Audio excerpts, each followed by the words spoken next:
law enforcement agencies of the United States Treasury constitute the largest group of its kind in the world. 64% of all criminals in federal penitentiaries were apprehended by the 3,000 special agents of the United States Treasury. Based on actual cases investigated and closed by the United States Treasury Department, the Mutual Broadcasting System presents Treasury Agents.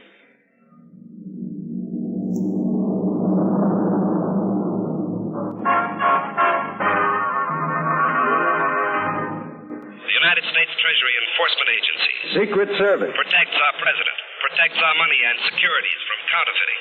Intelligence Division. Jurisdiction over tax frauds and evasion. Bureau of Customs. Bureau of Narcotics.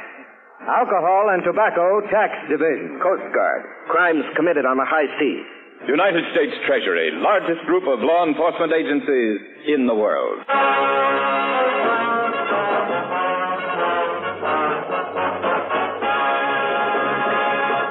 Each week at this same time, Mutual proudly transcribes Treasury Agents, based on the activities of Treasury agents operating here and all over the world.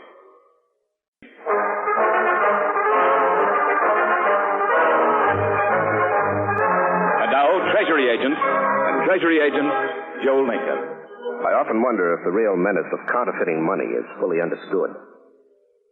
We have faith in our money because it's always accepted at face value. But if enough of it is counterfeit, our entire system of currency could be undermined. Therefore, Treasury agents move quickly, even on cases involving relatively small amounts of counterfeit. Let me take you first to a shabby barroom on Chicago's South Side.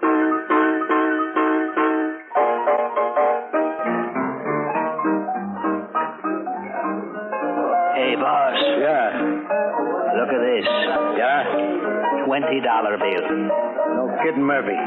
Put it in the cash register. It's phony. It's a counterfeit. Oh, why don't you give yourself up? Got the whole wall of my office covered with Treasury bulletins about counterfeit dough. And no bill you ever found yet ever turned out to be a phony.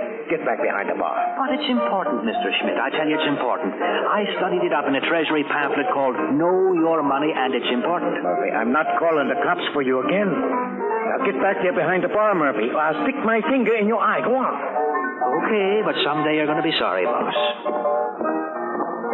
Hey, Mac. Yes? Give me a blend and plain water. All right, coming right up. Here you are. That'll be a quarter. Hey, look, Mac, I haven't got a nickel and change. Can you break this?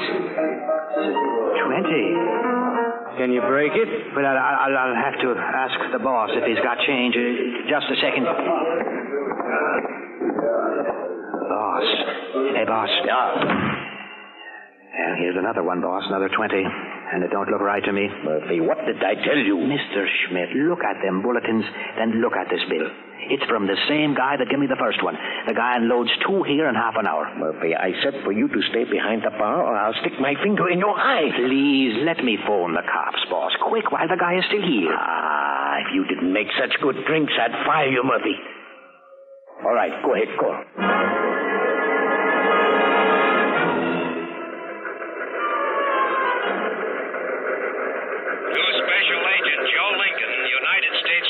Washington.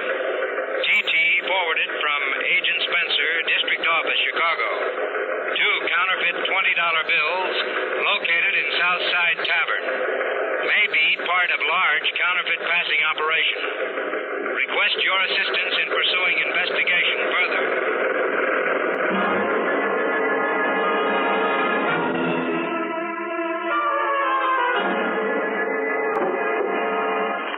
Well, here are the bills, Lincoln. Mm-hmm.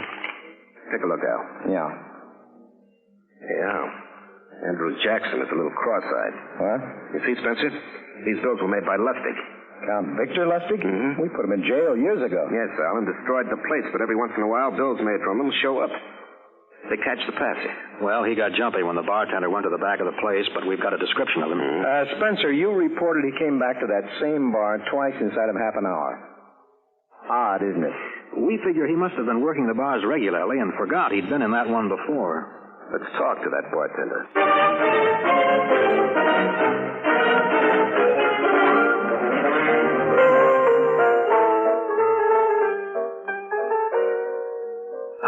Sure Sure, Mr. Lincoln. Sure, I was leery of him. And Mr. Schmidt wouldn't believe me. But I was right. I was right, wasn't I? Yes, you certainly were, Murphy. Ever see that man before? No, but I got a pal across the street. He works for O'Toole's Fish House. They got a bar there, too. He says this guy's been in there. Since the day he was in here? Only yesterday, he said. I warned him before, but, he was like Mr. Schmidt. He didn't believe me. But I was right, wasn't I? Yes, Murphy, you were right. We wish every citizen were as alert as you were. Mr. Lincoln, would you mind repeating that statement to Mr. Schmidt? I'll do better than that, Murphy. I'll write Mr. Schmidt a letter. That'd be swell, thanks. I'll have it framed. O'Toole's Fish House, huh? Maybe we ought to take a look at O'Toole's Fish House, Joe. Al, you're always hungry. Oh, not always. Only 3 times a day. Yeah, and each time 6 hours long. Okay, let's start with O'Toole's. And if our boy's not at O'Toole's, you'll eat anything they have in a few other places.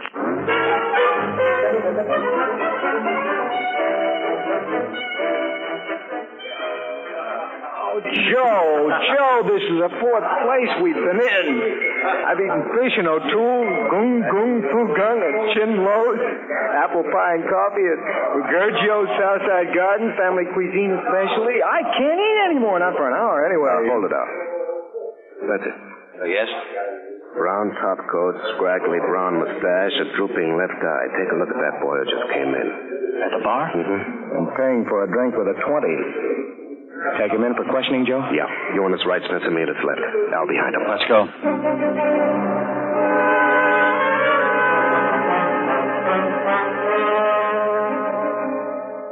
3, 4, 5, 6, 7, 8, 9, 10.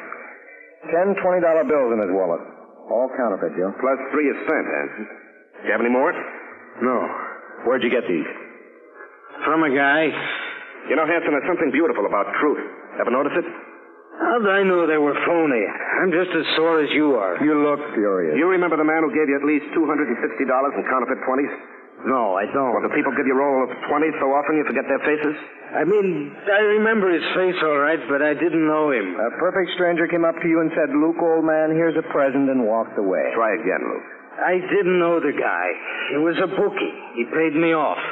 A bookie where? In Toledo. I come from Toledo, and he was a bookie I met. I met him, and I put down some dough, and he paid off. What horse?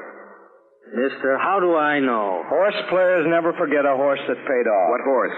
What race? What track? Some guy said, put down some dough on this horse, so I did. It won, and this bookie paid me off. It was in Toledo. Hanson, you must be very angry at that bookie. I am. I win $300, and now I got nothing. How do you like that guy, huh? Where in Toledo did you meet him? In the hotel lobby there. At the cigar stand. What hotel? Let's see now. The Ohioans? The Statler? The Palace? The Palace, yeah, that's it. The Palace Hotel in Toledo? Yeah. Hanson, there is no Palace Hotel in Toledo. Truth is beautiful, Hanson, and it's beautifully true that there is no Palace Hotel in Toledo. Now, where'd you get this money? Well, was in Milwaukee. There's no Palace Hotel in Milwaukee either. I had a business there. A little store. You know, magazines, novelties, notions, candy. I had a little business there, and I sold it. For how much? $850. Cash. And the guy went to the bank and got these 20s and paid me. Then I came here to Chicago and put $500 in the bank and started spending the rest. Until I tied down what I'm going to do next. You know, we can check all this, Hanson. Can't you leave me alone? Well, we're going to. In a cell till we check you. Look, I don't feel so good. Can't you be a nice guy? Nope. Does that answer your question?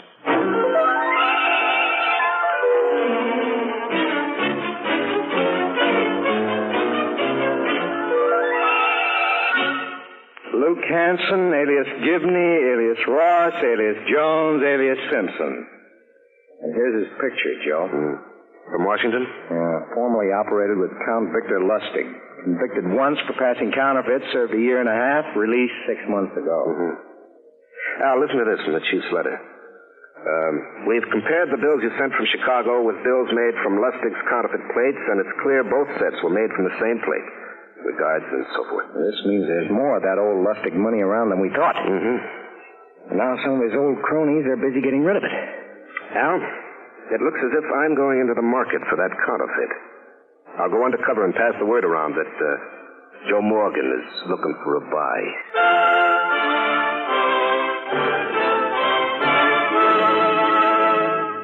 We shall resume, Treasury Agent, in just a moment.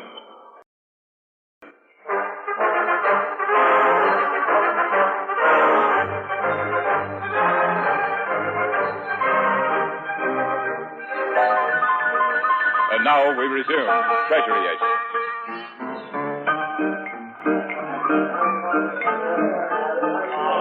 Say, you, Joe Morgan? Yeah. Have a drink? You buying? Yeah. Why? Oh, come on, be sociable. Bourbon. Murphy, two bourbon? I'm a sociable guy. Guy gets lonely if he isn't sociable. What'd you say your name was? I didn't. You did. Oh, yeah. Joe Morgan. My name's Mort Barker. How are you, Mort? How are you? Yeah, when a guy gets lonely, usually he has a reason. Like, not having any dough. Oh. Who hasn't got any dough? I know lots of guys without dough. But I do know one guy with dough. Oh. You know, I always like to meet a guy with dough. Well, he's a very sociable guy. And this particular guy, he likes to meet other guys with dough. Yeah. Let me buy you a drink next, huh? You got dough? I want more. Maybe I ought to bring you and this other guy together. Two sociable guys with dough. Then I could say to you, I want a cut, a little squeeze, a little sort of something to make up for my trouble. I could say that, couldn't I, without anybody getting sore? Well, why should I get sore, Mort? Your sociable friend is the one to pay you. All I want is that you know I'm the guy that brings you two sociable fellas together. I want to see a sample. No deal without? No deal without it. You living in a hotel or where? The Redstone, Randolph Street. I'll have to go to Milwaukee for the sample, but I'll call you as soon as I get back. Okay, now let's just be social.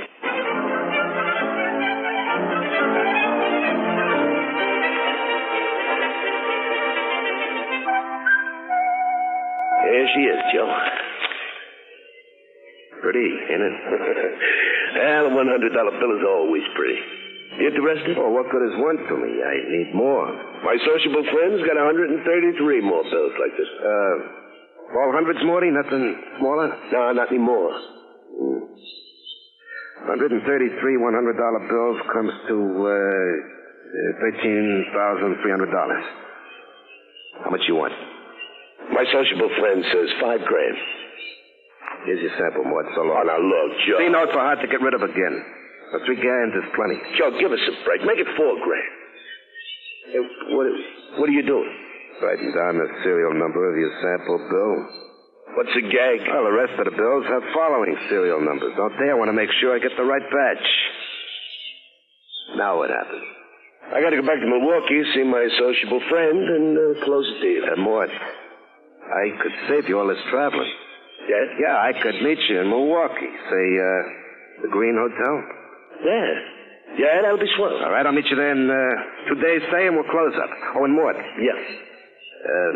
This works out. I can use the same amount from you every month. I'll find out, Joe. So long. Right.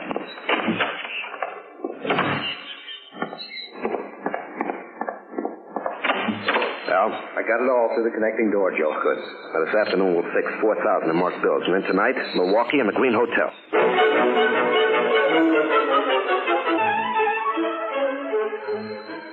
Here you are, Joe. Thanks. Hello? Lincoln, Spencer. Oh, how you doing, Spencer? I've been on Barker's tail ever since he got off the train. Mm-hmm. He finally met a man an hour or so ago at a house on Fielding Avenue. Then they came out and got into this other man's car and drove to a bar. That's where I am now. They're sitting in a corner arguing. That doesn't sound good, does it? Well, I can't hear what they're saying. Can't get close enough. Mm-hmm. Where's the bar, Spencer? Around the corner from your hotel, Washington Street. All right, meet us outside there in about a minute.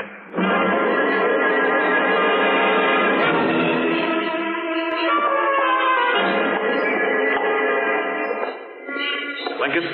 Oh, Spencer. They still in there? And still arguing. Now, we've got to find out if what they're selling me is the last of the Lustig money. Spencer, which is the other man's car? That black coupe standing by itself. All right. Let's try the rear baggage compartment now. Right. It's locked. Try our master key. At it already? What's the deal, Lincoln? I'll have to take a ride in the baggage compartment. Well, hey, that's dangerous. That other fellow looks tough. Well, I told Mort Barker I wanted more counterfeit money every month just to draw them out, you know. Now, this is the only chance we've got now of finding out if they've got the last of the Lustig money or if there's more. How you doing now? Here she comes. Good. Nice roomy one. I better get in, Joe. How is it, Al? Oh, boy. Smells of gas and oil in here. Otherwise? Only a thin sheet of metal between me and the inside of the car. I'll be able to hear. Just have to take a chance he doesn't lock the compartment later. Right. We'll tail you in Spencer's car. Close the top. Right. Good luck, Al. Thanks.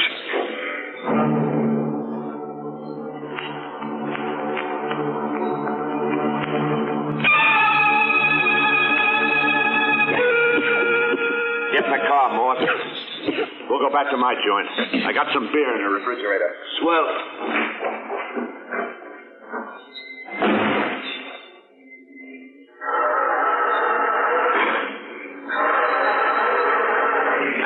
The battery's dying on me. I hope it starts. Look, Ed, Joe Morgan wants the stuff delivered to him personally. Now, that ain't much to ask. And he won't pay any more than $4,000. Well, $4,000 is good. I pretty near lost the whole deal. He wants lots more of our dough. This is all we got, Mort. It's the last of Victor Lustig's dough. So what do we do then? I call him at the Green Hotel. We go there and deliver it. Tomorrow night, huh? Yes. Well, let's go home and have a few beers. Good idea.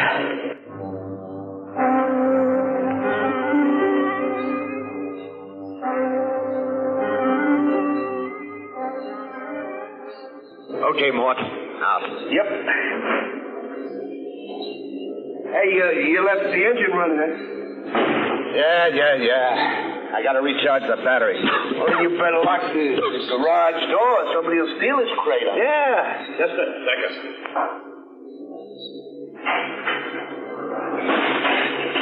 Hey, the baggage compartment ain't locked? No?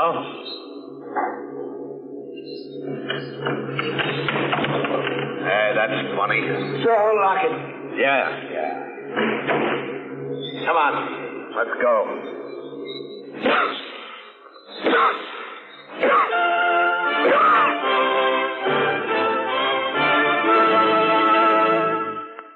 We shall resume, Treasury Agent, in just a moment.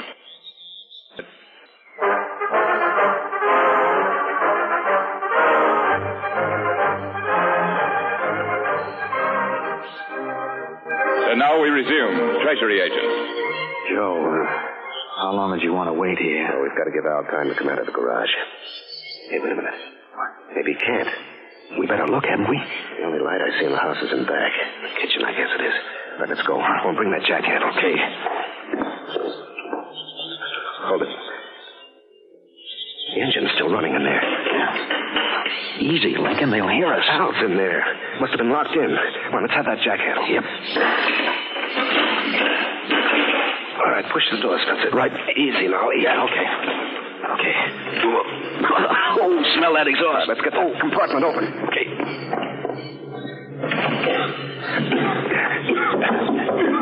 Jack handle again. Yep.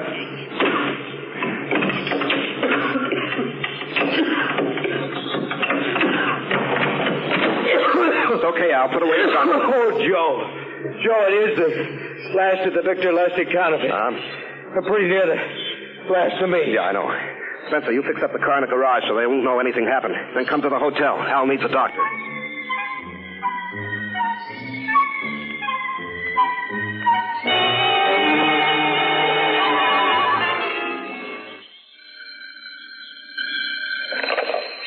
Hello? Joe? Yeah. Mort Barker. 9:30 tonight, okay? It's your room, the hotel? Yeah, 9:30's fine. Room 601. I'll see you then. Al, 9:30 tonight. You okay? Oh, good enough. Good. Spencer, you and I'll stay in the room across the hall. After we make the deal and transfer the money, I'll maneuver Mort Barker and the other man out into the corridor. Now, I'll light a cigarette, and then I'll drop my room key. That's the signal. Now, don't forget. Then both of you pop out, and we grab them with the marked money on them.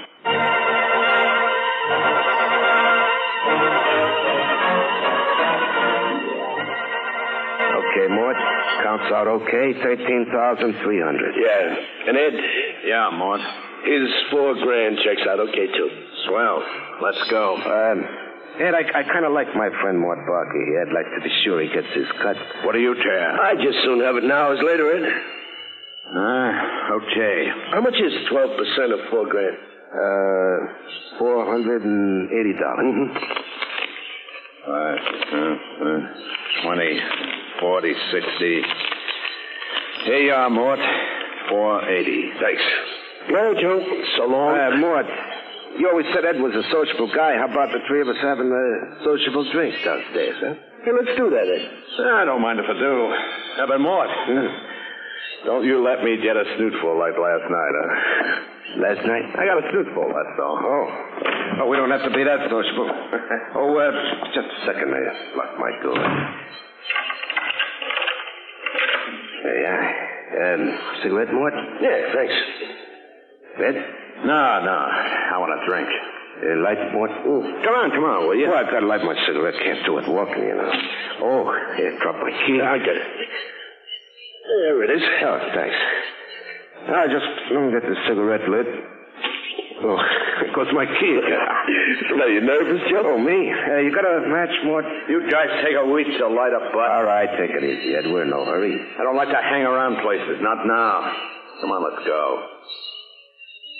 Joe, what are you stalling for? I'm only lighting a cigarette. Stalling so some of the buddies of yours can hijack us? What? Not a chance, Joe.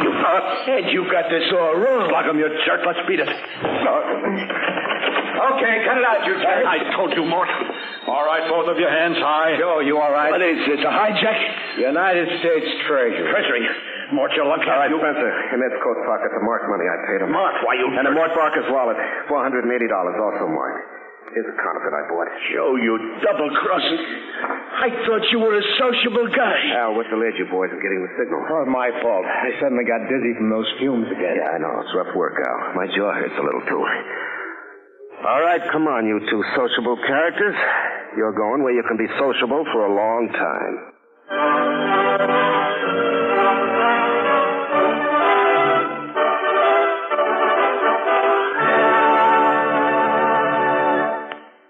We shall resume, Treasury Agent, with a special word from Joe Lincoln in just a moment.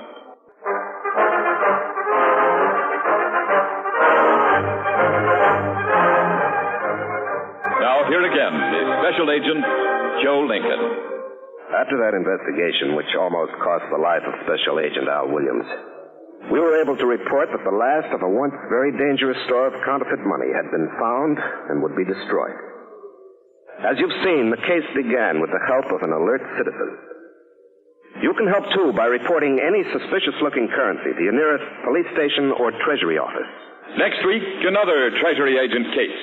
Locale, New York, Saratoga Springs, Hollywood, and a certain patio near a fountain. under investigation. The fraudulently small return to the government by an entertainment entrepreneur, abetted by conjugal stratagem.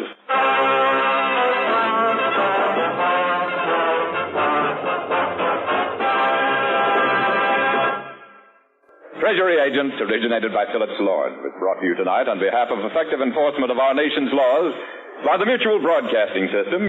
Tonight's case was dramatized by Paul R. Milton, with certain names, dates, and incidents changed in the public interest. Larry Haynes is featured as Treasury Agent Joe Lincoln, with Lawson Zerby as William. Others in our cast included Tom Holland, Bill Zuckert, Sandy Pickett, and Frank Barron. Carl Warren speaking.